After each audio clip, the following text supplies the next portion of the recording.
एक डायस की अलग अलग 3 फोटोज या कहो डायग्राम यहाँ पर दिया है और हमें पूछा है कि अपोजिट फेस क्या होगा 4 का। तो इसे ऑप्शन की मदद से भी हम कर सकते हैं। तो देखिए कैसे, 4 का एडजेसेंट मतलब आजू बाजू में 1 और 5 है, तो ये अपोजिट तो चांस ही नहीं है, हो ही नहीं सकते। तो 1 और 5 जो है हम ऑप्शन से इसे पहले इग्नोर कर देंगे, कट कर देंगे।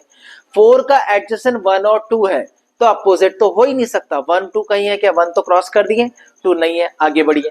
4 का एडजेसेंट आजू बाजू में 2 और 3 है, मतलब ये अपोजिट चांस ही नहीं है।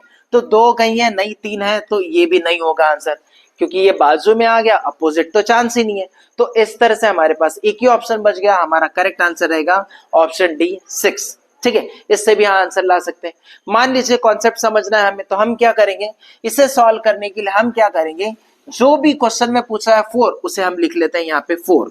अब क्लॉकवाइज डायरेक्शन में ऐसा मूव कीजिए और नंबर लिखते जाइए, 4 फिर 1 फिर उसके बाद 5, लिख लिए ऐसा। देन आगे बढ़िए, वहीं से स्टार्ट कीजिए जहां पर हमें जो पूछा गया है, 4 पूछा है तो 4 से स्टार्ट कीजिए। 4 क्लॉकवाइज डायरेक्शन में घूमिए, 2 देन उसके बाद क्या आएगा 1।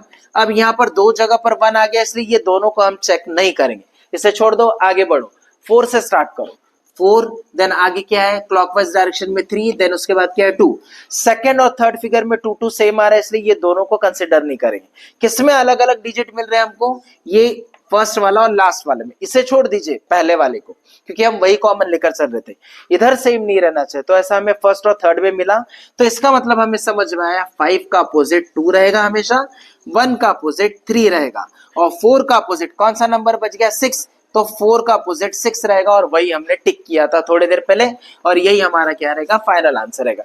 तो इस तरह से भी आप आंसर फाइंड कर सकते हैं। दूसरा एक तरीका ऐसा है दोस्तों, याद रखिए कि जिस भी डायस में, जैसे मान लीजिए ये 2 डायस में अगर 2 फेस सेम दिखाई दे रहे हैं, तो थर्ड फेस हमेशा क्या रहेगा अपोजिट रहेगा। जैसे देखिए 4 और 1, 4 1 सेम दिख रहा है, तो 5 का अपोजिट 2 रहेगा। तो देखिए यहाँ पर भी 5 का अपोजिट 2 हमने ला दिया था, ये भी सही है, ये भी रूल याद रखें।